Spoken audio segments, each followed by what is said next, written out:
Good afternoon. I am Maria Rosa Vaquerizo. I'm the CEO of the Andean American Associations. I would like to welcome you to our event organized by the Ecuadorian American Association. Ecuador votes for change, new political and economic pathways. We have an outstanding panelist connecting from the region. We have Gideon Long, the Andean Correspondent from the Financial Times, connecting from Lima, Peru, Hernan Perez Luz and Walter Espurrier Vaquerizo from Ecuador. They will be with us shortly. And thanks to all of you, our attendees, for your participation. Few words about the Ecuadorian American Association. It is the first chamber of commerce of Ecuador in the US. It was founded in 1932. The association has hosted hundreds of programs over the years. And next year, we will be celebrating our 90th anniversary. We welcome a distinguished list of participants today, including from the Embassy of Ecuador in the US, Juan Carlos Sanchez Troya, Deputy Chief of Mission, Camilo Zambrano, Political Affairs. And we also want to welcome Ignacio Saldana from Sherman and Sterling, Tim Goodell from BBVA, Maria Cecilia Ruiseco, Director of the Colombian American Association, and representatives from major banks such as Credit Suisse, Morgan Stanley, Produbanco, UBS, Wells Fargo, among others. We have several investment firms. We have with us Fitch Ratings and other key institutions. Let me give a special welcome to BBVA for their new membership and for the Leadership Circle member, Banco Pichincha, and a supporting member, Sherman and Sterling. Now it's a pleasure for me to present the President of the Board of the Ecuadorian American Association, Juana Caicedo Selinger. She's the Senior Vice President at UBS Financial Services in New York. Now, Juana will introduce our panelists. Juanita, the floor is yours. Okay. Thank you, Maria Rosa. Good afternoon to everyone, and I want to welcome to this program and to New Beginnings for Ecuador. The nation has voted and has chosen a pro-business president. While we are a strictly no-partisan organization, we are pleased to see this change as an opportunity for the nation to attract investments and build prosperity to the people of Ecuador. Our distinguished panelists today are going to examine the new reality from various viewpoints and give their outlooks. And now I'm glad to introduce this panelist. Gideon Long is the Andean Correspondent for the Financial Times, covering Venezuela, Colombia, Peru, Ecuador, and Bolivia. Mr. Long has worked at the Financial Times since May of 2017 and is currently based in Bogota. For the previous decade, he was based in Chile, covering for The Economist, the BBC, and other major media outlets. Hernan Perez Luz is one of Coronel Perez's co-founders.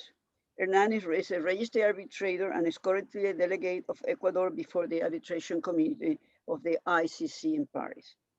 He has represented clients in human rights before the Inter-American System of Human Rights. Hernan has also written extensively on constitutional law, and for many years, he has been one of the leading opinion writers for one of Ecuador's most important newspaper, El Universo. Walter Espurrier Vaquerizo is an economic analyst with a master's degree in political science from the University of California at Los Angeles. He is a director of the Political and Economic Report Weekly Analysis, president of the Espurrier Group, and columnist for El Comercio and El Universo newspaper. So please join me to listen to this distinguished panel. Thank you.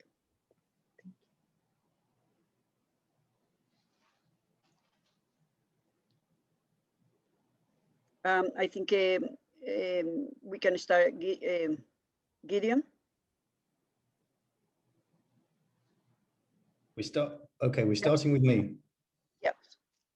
Okay. So I want to talk, obviously, from the point of view as a journalist, and a journalist who's not based in Ecuador, based in Colombia. I'm actually in Peru at the moment. But as a journalist writing about the Andean region, I constantly have to pitch story ideas to my editors in London and convince them to commission me.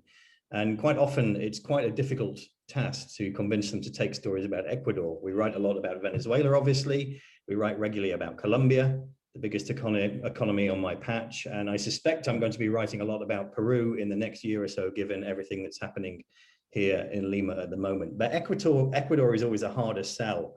Small country, smaller economy. And I think in some ways that's a shame and in some ways a mistake. And I want to spell out why I think that. First of all, Ecuador is a great export story. I remember years ago, before I came to Latin America, an Ecuadorian friend telling me that it was the largest exporter of bananas in the world. And I kind of looked at the map of Latin America and I thought, really, Ecuador exports more bananas than a country the size of Brazil? And of course, it's right. Not just bananas as well, shrimp. I knew that Ecuador was a big producer of shrimp. I didn't know it was the biggest exporter of shrimp in the world. Overtook India last year, a trade worth around $3.6 billion. And the second biggest export earner for Ecuador after oil, and other products as well.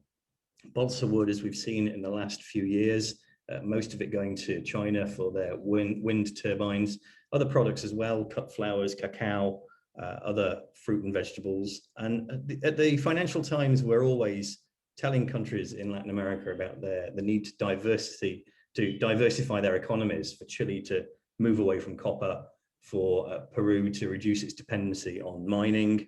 And I think Ecuador has done reasonably well in that regard. I know obviously oil is still an important part of the economy, but they've done a reasonably good job in diversifying. And I think Guillermo Lasso is very aware of that. In the conversation that we had with him, we interviewed him in January before he was elected. And since then, in other conversations as well, he's been reminding Ecuadorians that there are 7.5 billion people in the world and that they are all potential customers for Ecuadorian exports.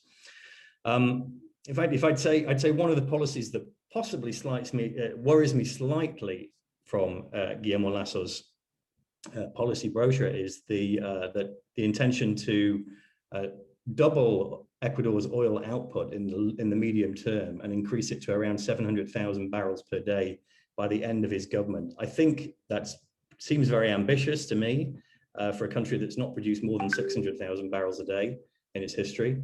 And I hope that the Lasso government won't prioritize the oil industry at the expense of other sectors. I don't think he will, because he's clearly a smart businessman, but that would be one of my slight worries. One of the other ways in which Ecuador is an interesting story as a journalist is the regional integration story. I was in Quito recently, and one journalist friend was joking with me that the way things are going in the region, Ecuador will join the Pacific Alliance just as everyone else is leaving it. I think it would be great if Ecuador joined the alliance. I hope it's one of the things that Lasso pushes during his time in government. And I think it could help give the Pacific Alliance a new lease of life at what has been a difficult time for some of the other countries in the alliance. As a financial story, obviously, Ecuador is interesting to the Financial Times, the only dollarized country in South America, and one of only 2 countries in the region that has a lending deal in place with the IMF, the other being Argentina. I think rightly, the previous government was given a lot of praise for the innovative restructuring of its capital markets debt last year, and I don't think there should be any problems between the relationship between the new government and bondholders over the next 4 years. With the IMF, clearly there need to be new renegotiations to reach a new agreement, but again, I don't think the problem there is going to be reaching an agreement between the government and the IMF. The problem is going to be selling that agreement to the Ecuadorian people without triggering the kind of protest that we saw in late 2019. Ecuador is also interesting from the point of view of the US-Chinese relationship, it seems to me. If you look at the map of the Andes, you go down to the south, Chile and Peru are clearly these days looking west across the Pacific to China in terms of their economic relationship. You go to the top of South America, Colombia, it still seems to me looks north, both politically and economically towards the United States and Europe rather than to Asia. And then you look at Ecuador in the middle, and it seems to be in the middle in terms of its relationships with the US and China as well. Looking at some of the export figures, back in 2015, just 6 years ago, China accounted for 4% of Ecuador's exports, while the US accounted for 40%, 10 times as much. By last year, that gap had closed massively. China accounted for 16%, up from 4%, and the US for 24%, down from 40%. So clearly that relationship is changing. But one of the things when we spoke to Guillermo Lasso in January that was very clear was his commitment to the relationship with the US. He said, look, Ecuador has the US dollar. Every Ecuadorian who travels, they want to travel to the US. If they're going to go and live abroad, the first place they think of is the US. The US is our biggest trade partner. And this is a direct quote from him, from our interview with him. It's clear that the US is our principal ally. And in my government, I would look for even closer alliances with the US. I'd like to think that, and Lasso has said that this is one of his aims, that he'd like to agree free trade agreements with the US, with China and South Korea. They seem to be the three priorities in terms of free trade agreements. I was in Quito on May 24th for Lasso's inaugural speech, and I have to say I liked it a lot, not least because it was actually quite grim. He described Ecuador, as a couple of quotes here from his speech, he described Ecuador as a country where the guilty fill their pockets, while the most innocent, newborn Ecuadorians can't even fill their stomachs. And another quote, Ecuador is a country that has failed its youth in education and in the creation of opportunities. Very harsh on his predecessors, but I think deservedly so. And I think it was good that he actually lowered expectations, because clearly it's not going to be an easy government. The other thing that really struck me about that day, about May 24th and his inauguration, was the rapport that he seemed to have, which surprised me, with Guadalupe Llori, the new head of Congress. It was great symbolism. As Lasso said in his speech, who would have thought you'd have a situation where you have a white male millionaire banker working alongside an Amazon indigenous woman as the head of Congress, and that was very good to see. Finally, I want to just talk briefly about Peru, because that's where I am at the moment. I'm in Lima covering the elections. It's been an interesting process. A lot of people have said, well, maybe Peru's current problems and the potential problems that it might face from an investment point of view if Pedro Castillo is confirmed as president, or maybe that could play into Ecuador's hands. It could be to Ecuador's advantage. I don't think that's true. Firstly, I do think that Pedro Castillo is going to win the election. I think he will be confirmed as president, but I don't think his government is going to be as radical as many people fear it will, partly because he will win the election by the slimmest of margins, around 70,000 votes at the moment, and partly because he doesn't have the support in Congress. He has 37 members of Congress out of a Congress of 130. So I think it would be a more moderate government than we might expect. So I don't envisage that big mining companies, for example, in Peru, are going to be picking up and leaving the country and looking to move elsewhere and deciding that Ecuador is the place to leave, to move to. And I think actually, this is not the way to look at it. Ecuador shouldn't be wishing that Peru's downfall is somehow Ecuador's benefit. It should be hoping that its larger neighbor to the south actually has a stable, productive government and that it can work with, rather than slightly wishing that it's living next door to a failed state. It reminds me of the situation in Colombia and Venezuela. If you ask Colombians, have they benefited from having a failed state next door in the shape of Venezuela?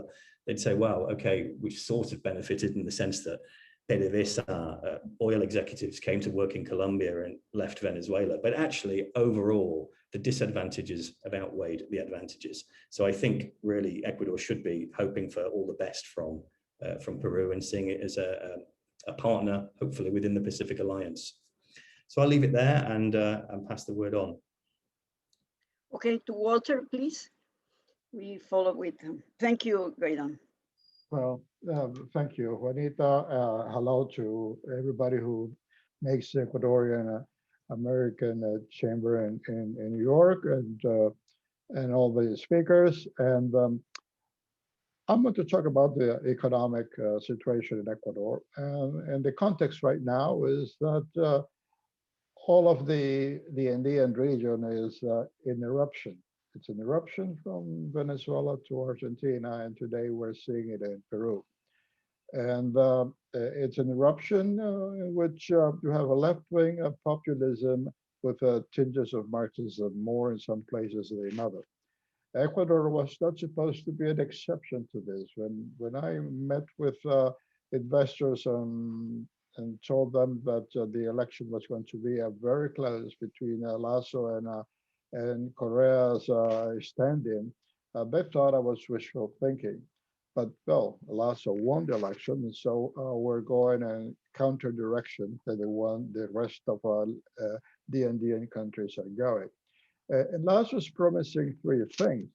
First of all, this is a very pro-business government. I mean, he is a businessman, and he is also an extremely good manager. He was part of the team who brought up a bank that had failed and is now one of the three largest banks in Ecuador.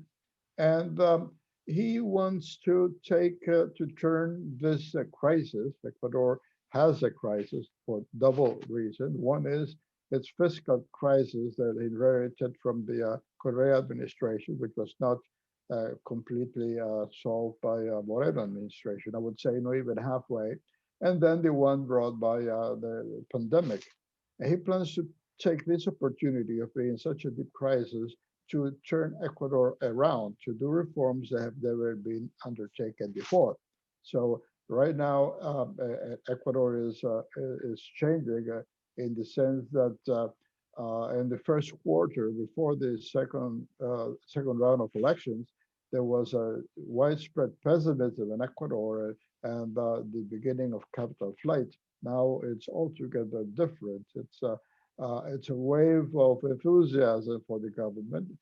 People, business, and are bringing up investment programs they had shelved. People are spending, are buying. Foreign investors are looking in, and then at the same time, Lasso is redirecting government investment. Is redirecting government investment from overall bureaucratic spending to spending into services. He's a liberal in the classic terms, more like what Americans would call conservative. And he thinks government spending should go to the poor, should go to education, should go to health, to security, to infant nutrition, and not to just keep a golden bureaucracy. And so he's redirecting investment, government expenditures. And his plan is to have a huge jump in private investment. The country is going to get out of its current problems, not through government spending, which it cannot. Actually, the government has to turn a budget deficit into budget surplus, and he plans to solve his problems via massive private investment. He's just a couple of weeks at the helm, and already he has issued quite a number of executive orders that are putting up in good shape government policies, reducing paperwork, introducing programs that are going to help investment. So the climate for investment in Ecuador is increasing substantially. The plan to increase oil output to doubling oil output doesn't mean that Ecuador is going to put its money, the government of Ecuador is going to put its money into the oil industry. Quite the contrary. In his liberal, in the classical science viewpoint, business is not the state's activity. The state should go into services. Business should be private, and therefore there's going to be private investment in oil. put the rules in such a way that you would have more private investment in oil. And that's the way he wants to double production in oil. Uh, Doubling means 1 million barrels per day. Let's remember that Colombia at the time produced 1 million barrels per day with less reserves. Of course, Ecuador wants to have a better environment, wants to have a better neighbors, wants to have Colombia and Peru, countries with which it can work. The President Lasso administration would work. But if that doesn't happen, if unfortunately there are changes in our neighbors, and that means less room for cooperation, there's going to be um, some side benefits. I don't think Ecuador would benefit overall, but will be some side benefits. For instance, London, the mining company, yesterday, last week issued two different pieces of news. One, it was canceling an investment program in Peru. And the second one is that its goal of gold production in Ecuador was increased for this year. So they feel they can afford investing more in Ecuador. They feel that they cannot afford investing more in Peru. Perhaps the programs are at different stages, the projects are different stages, but that gives you an idea that Ecuador is going to be more attractive to foreign investment. So we're going to see a much better business climate in Ecuador. Uh, Presently, the dire fiscal situation is going to have an improvement with a higher price of oil. Ecuador is going to receive this year, my own calculation is about 3.3 billion more oil income than it did last year. That's 3.3% of GDP, as GDP is $102 billion. And that's going to improve substantially the, government revenues. True, we have to have a discussion with the IMF to review the economic program that was left by President Moreno. The IMF was insisted in increasing VAT, the sales tax. Lasso is against it. And now, after what's happening in Colombia, I doubt the IMF is going to insist on an increase in VAT. I don't think that Lasso's tax program is going to cause much unrest because he does not plan to increase taxes. He's planning to reduce loopholes in taxing. And as a banker, he pretty much knows what business or taxpayers in general use as loopholes, and he is planning to close them so he will be able to collect more without increase in taxes. I think it's going to open up to mining, which has been President Moreno was not all convinced about mining.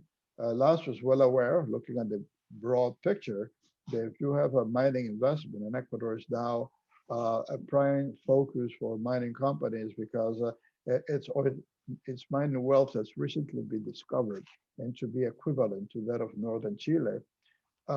He's well aware that if he has private investment in mining and as well as oil, that means more jobs and also means more government revenues without requiring Ecuadorian capitals to be invested or much less still government money to be invested. So that's part of the picture. It's not his main objective, but that's going to help Ecuador get out of its current economic problems.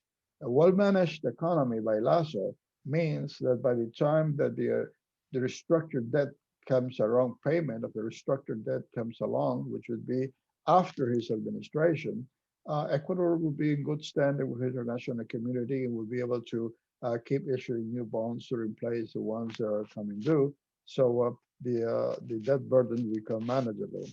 Our main concern right now in Ecuador is that we very vehemently want Lasso's success. Lasso's success would mean that 4 years from now, either he is reelected, somebody else will be, if he's not reelected, somebody else who would continue with with the same economic policies and respect for civil liberties would be president, and we would avoid the type of deep problems that now are affecting uh, Argentina, or what it now looks is going to happen to in Peru or elsewhere in the Andes. So it's 4 years, and we are putting all our hopes that this government delivers on its promises, and Ecuador will become the more interesting place to invest in the Andean America. Thank you, Walter. Hernan, I think you can start now, and then we continue after that with questions. Thank you, Walter. Yes, thank you very much. I will start from where Walter started with the election of Mr. Lasso. I think that it's very important to trace down how to answer the question how this guy, who was in the first round 19% of the votes, how can he got to be elected with 54% of the electorate. It was very interesting. It's almost a case study of a candidate that was second in the first round, which is such a low and proportionally vote. How he was able to jump and get first in the second round. One of the key perhaps decision that Mr. Lasso took during the last part of the campaign between the first and the second round was to move from his basically conservative liberal vision and economy and platform to a more center-left social democrat program. And that was made very careful and very smart. Well, it was very smart from him to abandon that image of a very conservative, very Catholic person to a more center ideological. That was one of the points. The other thing that he was very able to put together all this coalition basically anti-Korea. The sole idea that Mr. Arauz will be a president and that Mr. Arauz was basically a puppet of Korea was enough for the mainstream voters in Ecuador to rally behind Mr. Lasso. So he has these two combinations, no? To move from his right to the center, and also to make sure that the vote anti-Korea was behind him. And finally he got he got elected. Now he has that he knows that his election as a president basically was due to these movements. Second, before he was sworn in as a new president, a week before, he was almost he was thinking. It's not clear, but it turned out that he had some dealings with the Korea legislative bloc in order to reach an agreement between the Social Christian Party and the Korea Party in order to secure him and support in the Congress to back his program. However, that failed. He was not able to reach an agreement. People reacted very angry. Most of his base was surprised of this movement. And finally, this agreement with Korea and the Social Christian collapsed. So he moved in a matter of few days and reached an agreement with the other side, which was more logical, with the side that somehow helped him during the second round. And now he got the support of Congress, based on a very complicated alliance of center-left or even left parties. Now, the question is, how long is going to last this? So he got Korea and the social Christians that were left in the hood.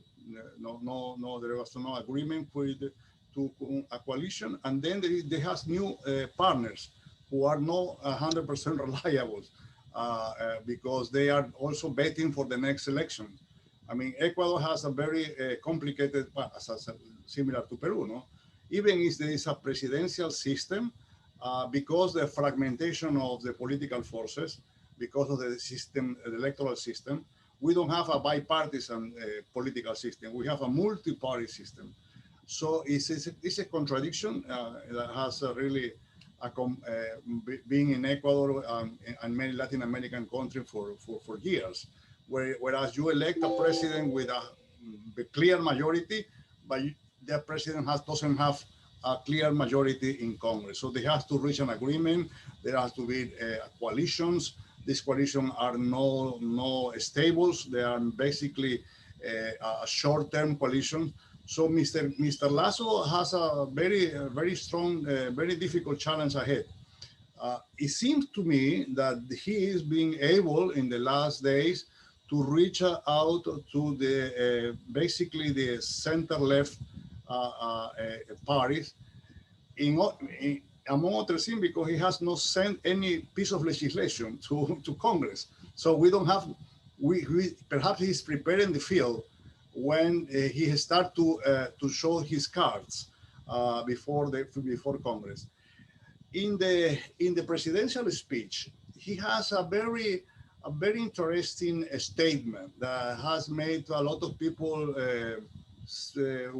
think about, discuss, a sort of enigmatic statement, basically saying, well, as long as this is the institutionality of Ecuador, I will respect, I will follow. I am not going to basically send a message to the people. I am not going to abuse power. I am going to follow the rules.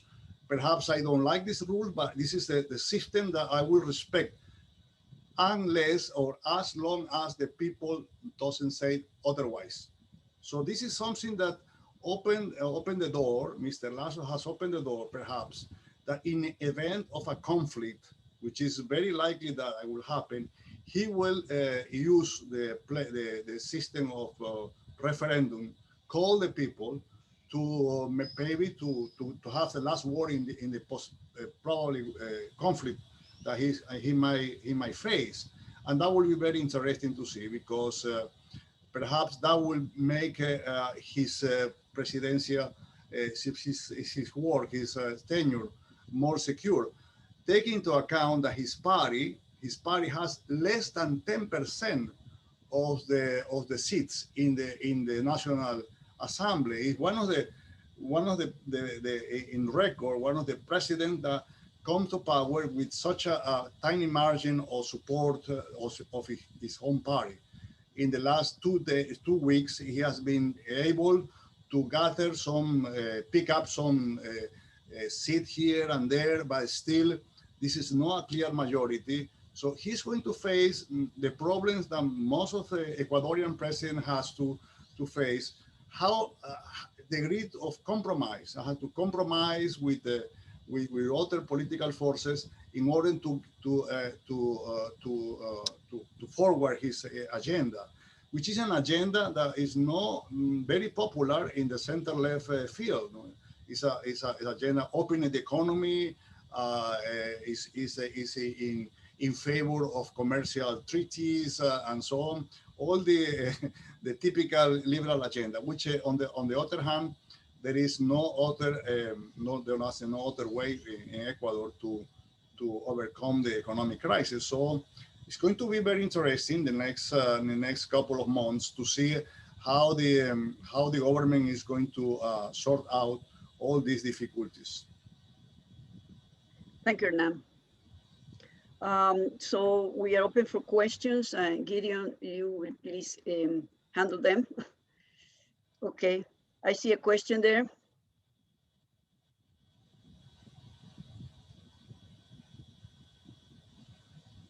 No se escucha. Yeah. Sorry, can you Gideon. hear me now? Yeah. Yep. Yeah, we have a few questions, and some of them are picking up on the point that Hernan has just been making about how difficult it's going to be to get a parliamentary majority to actually pass the laws. I think most people on this webinar would actually look at Lasso's program and think it's very good and approve of his policies. The question is how he gets them through Congress. I don't know, Walter, do you have any observations on that, just to pick up from what Hernan was saying? How is he going to manage to do this? How is he going to manage to put together an alliance, given that he has 12 out of the 137 seats in Congress?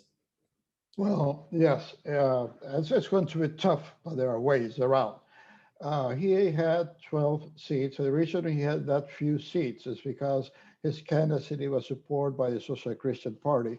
And at the end, the Social Christian Party put more people in the assembly than what he did. However, in the moment that he breaks up, or Social Christian Party breaks up with him, that's not very popular with the rank and file of the social Christian parties, because the last time they had a president was the time of Leon Febres Cordero, and this was in the mid '80s.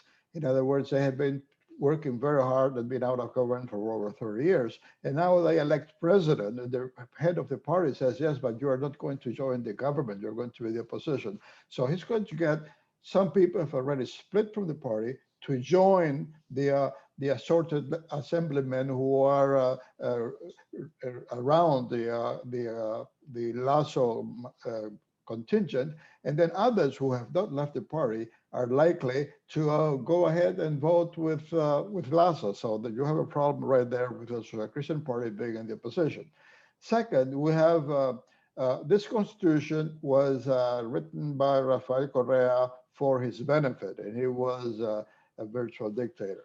So I'm not saying that Lasso is going to be a virtual dictator, but then if Lasso sends a law to the assembly, and if the assembly takes it up for discussion and then changes it and sends it back to the president can line item veto it extensively.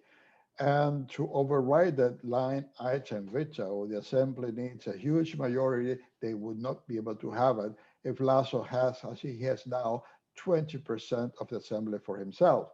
In other words, you would have to have an assembly that refuses to look at his bills of law, because he can send them as urgent. So if he sends it by urgent, if they are not discussed in the assembly, they become law within 30 days.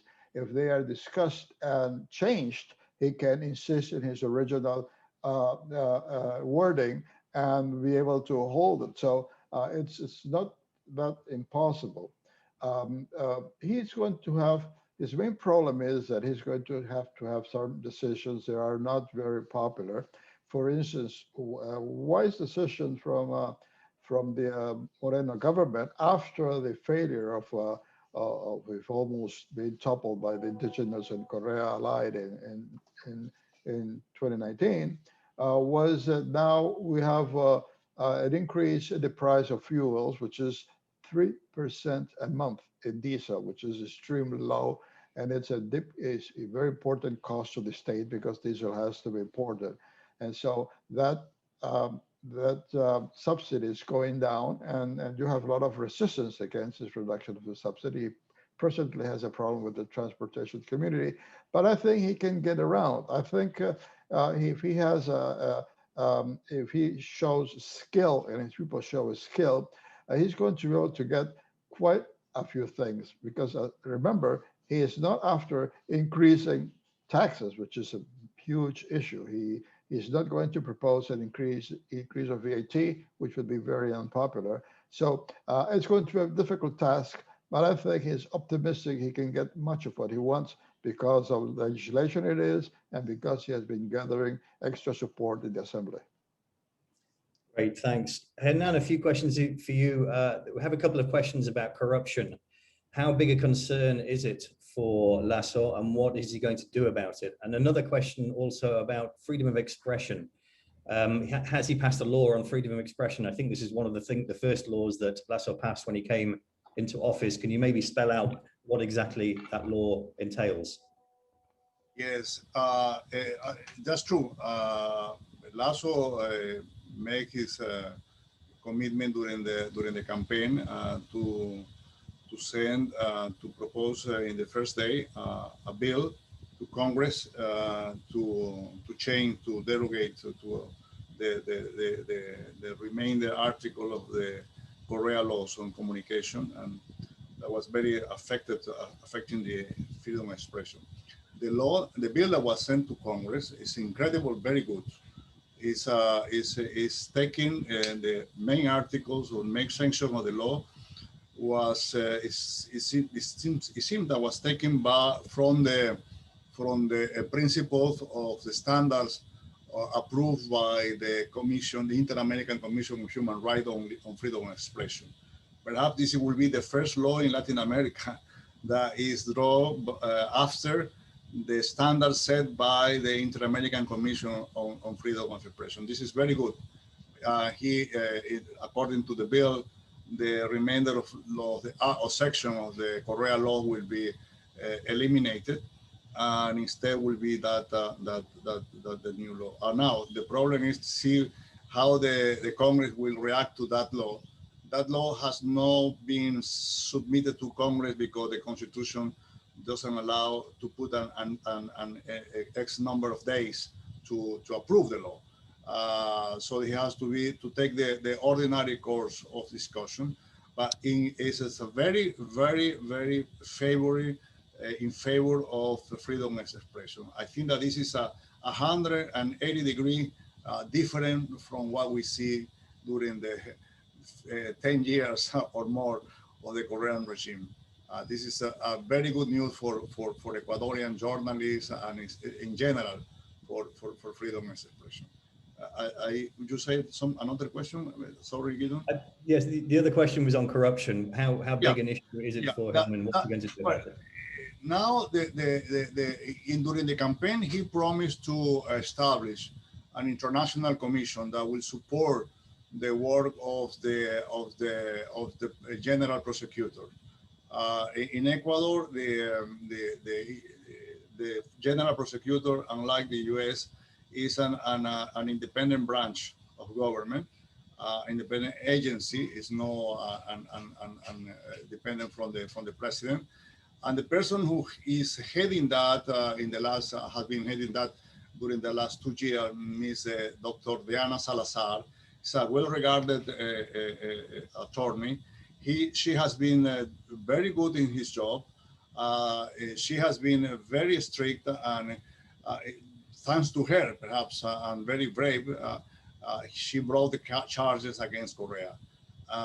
Well, there is a lot to support, basically one of the most important figures in the country, and he has a very good relation with her.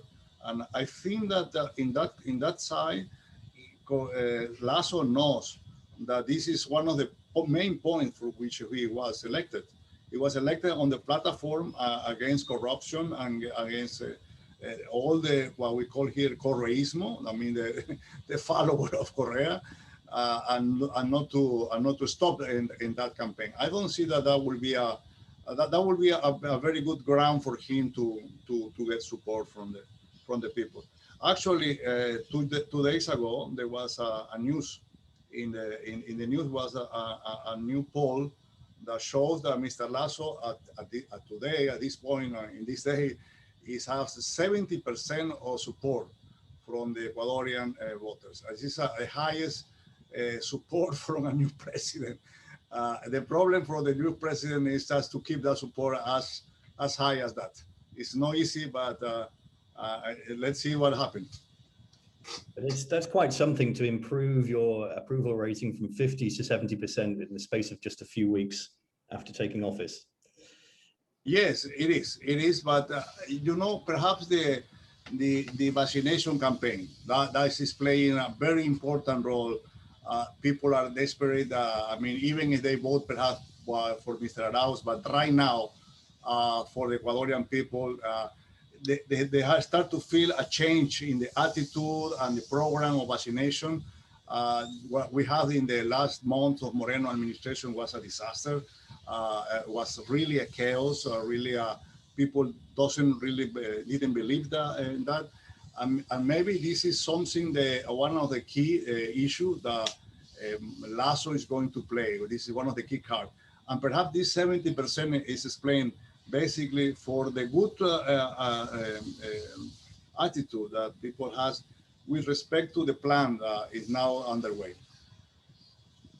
Okay, Walter, a question for you about the Chinese loans, which obviously is one of the legacies from the Korea years. What will happen with the outstanding Chinese oil loans?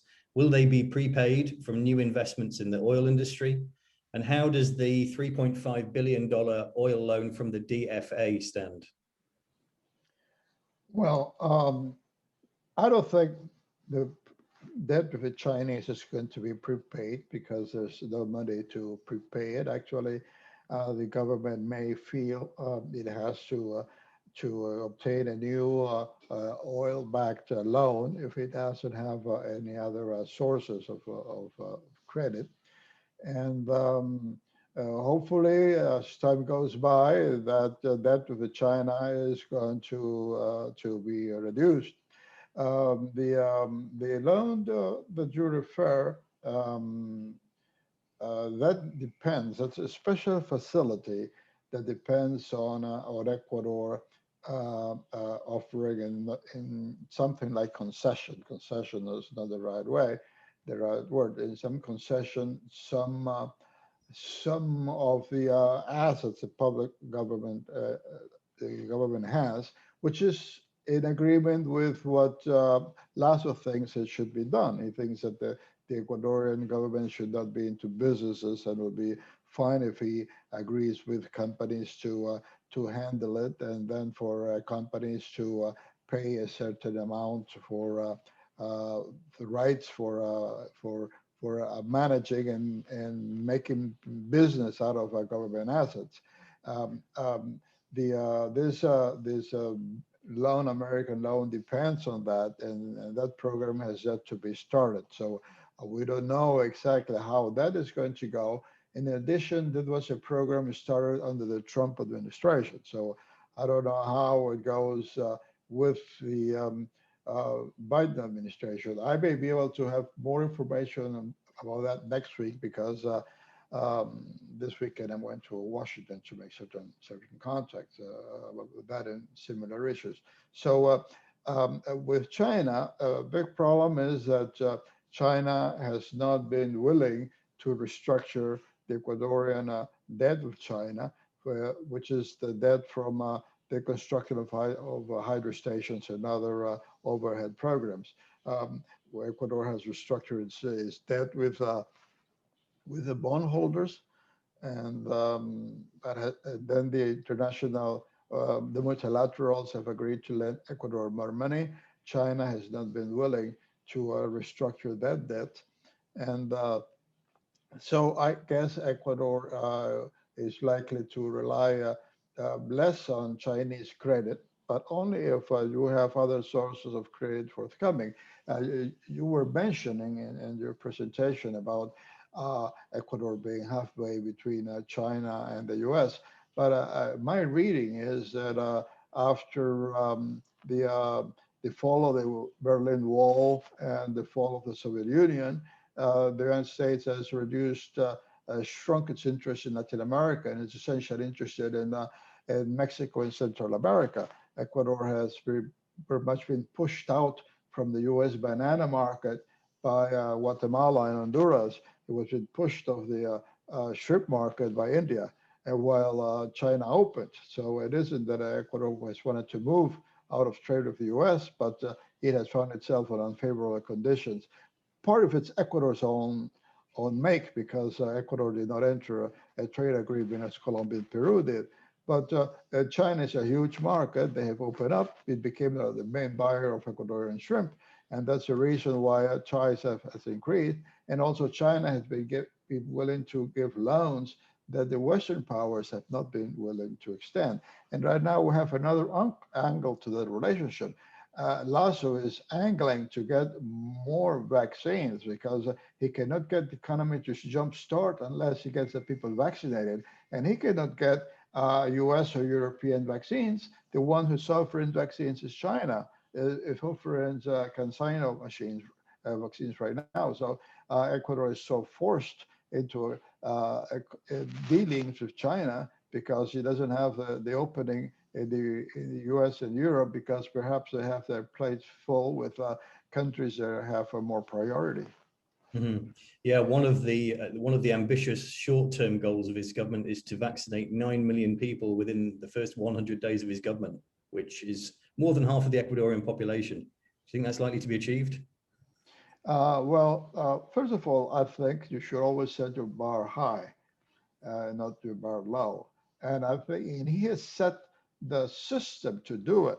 I mean, he's using things that the Moreno administration did not try and should have tried. For instance, he has all this database of voters database. In Ecuador, voting is mandatory. So everybody who is of age is in the voter database. And he knows that people have to vote. In other words, they know where they live and they can be contacted and say, you get vaccinated in such and such a place. So everything is in order. What's not in order is the vaccines.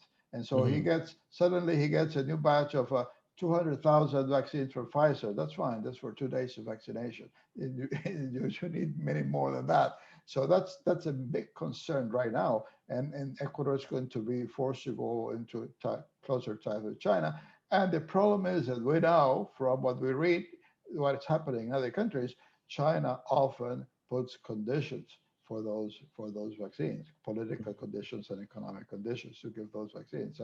So right now, to reach that deal, to reach that goal, he's going to have to go for Chinese vaccines, since he cannot get American or European vaccines. Mm-hmm. We have a question about FTAs. I mentioned that one of Lasso's priorities is to try and secure FTAs, free trade agreements with the US, with South Korea, and with China. The question is, what do the panelists know about Lasso trying to negotiate FTAs, BITs, and rejoining the ICSID convention? Hernan, do you want to try and tackle that one? Are you right? You're on mute. One of the problems that Mr. Lasso faced is that there is a provision in the Constitution, and the Korea Constitution included a section in the Constitution, basically making very hard, almost impossible, to sign agreement for the new BITs. Perhaps to rejoin the ICSID convention could be possible, but the BITs are the treaties that this section in the Constitution basically doesn't allow to sign for the government. During the Moreno administration, there was a request to the Constitutional Court to issue an interpretation of that article, Article 422 of the Constitution, that perhaps will open using a loophole in the wording of the article that may give a leeway to the government to sign, but that is not something that other countries like. I mean, to have a treaty just pending with a sort of a very complicated interpretation of the Constitution. So this is one of the problems. Maybe in the near future that section has to be repealed via a referendum. That will be much easier and more clear cut away from the current situation. A couple of questions about Banco del Pacifico. Can Banco del Pacifico be sold this year? And a more general question about the economy. Economic turnaround is focused on increased oil production, as we've discussed, and reducing government role in the economy. What incentives can be introduced to increase foreign investment in these sectors? Walter? Well, first of all, incentives for foreign investment, there are plenty of incentives already for foreign investment. The main problem for foreign investment was trust in the administration and trust in the Ecuadorian institutions. And that is enhanced with Lasso, who is first of all a pro-business administration, and second, he has vowed to respect the independence of the courts. He's not going to enter to meddle into the courts to get any decision in the difference he may have with business to get a favorable decisions in court. Ecuador's conditions for a private investment are actually very convenient for businesses. It's a lot of tax benefits. With mining, which is where there's more investment is going to come, with mining, essentially he has to speed up processes that Moreno had sort of shelved. But the laws are right for mining, and there's quite a few mining companies, top mining companies in Quito waiting for the opportunity to start investing. So I think there is plenty of an opportunity. I think it's essentially the outlook of where Ecuador is going that is going to make a difference. I don't think you have legal problems other than the bilateral investment treaties that Hernan touched upon. Other than that, I don't see any major difficulties. You had another aspect to your question. Yeah, Banco del Pacifico, can it be solved this year? Lasso has said he wants to sell Banco del Pacifico. Banco del Pacifico was the study of how much it's worth was prepared by Bank of America. As I understand, it is not as if they just give one figure and says this is it, but say the value can go from here to there according to such and such circumstances. I myself don't think it would be appropriate to sell Banco del Pacifico now, essentially because we still have bank legislation approved by Korea, which is not in agreement with international banking practices. I think that has to be changed first, and then you go around and sell Banco del Pacifico. But Lasso has said that he wants to sell it, and he probably has his agreement with Bank of America includes that they would look for potential buyers. Okay. We're coming to the end of our session now. So one last question, and it'll have to be a very quick answer. Can you just give us an outline of Lasso's cabinet and his advisors? What kind of government is this? We know he's been elected president, but who's in his cabinet?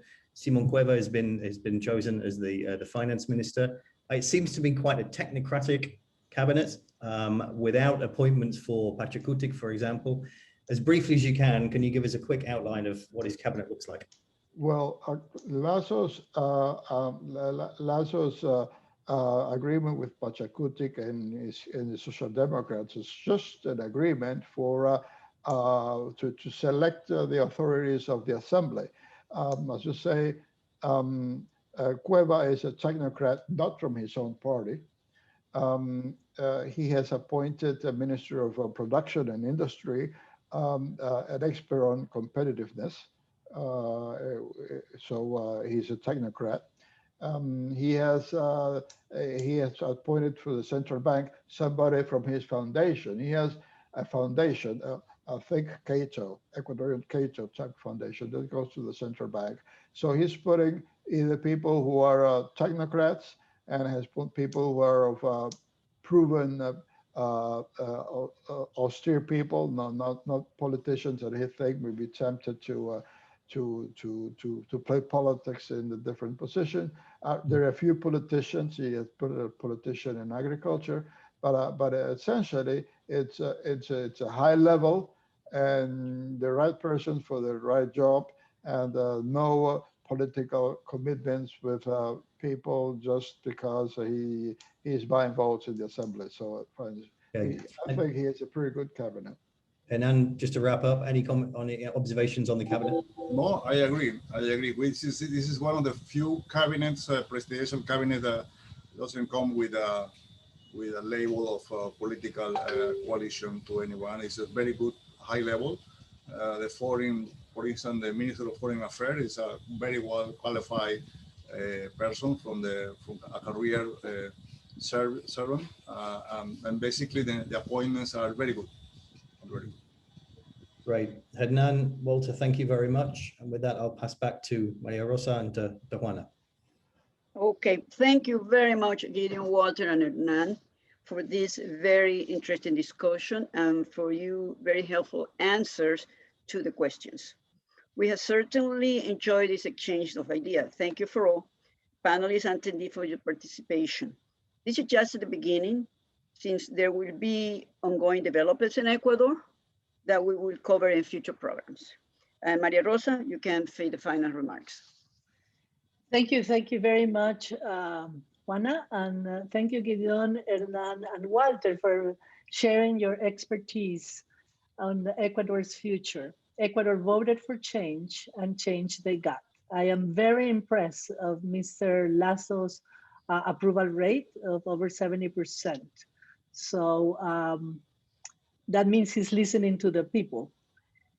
Before I close, I would like to give you we have a great event on June 23rd, the Ecuadorian American Association, in partnership with all New York City Chambers of Commerce from Brazil, Chile, Colombia, Mexico, Paraguay, Peru, and Venezuela. They will be our partners in hosting the president of the World Bank. We will have an engaging conversation with David Malpass. Make sure you don't miss this. We will love to have you there. If you're interested in any of our programs, to join the Ecuadorian American Association, please contact our team via the information in today's invitation. Thank you very much. We look forward to see you soon. Bye, thank you. Thank you.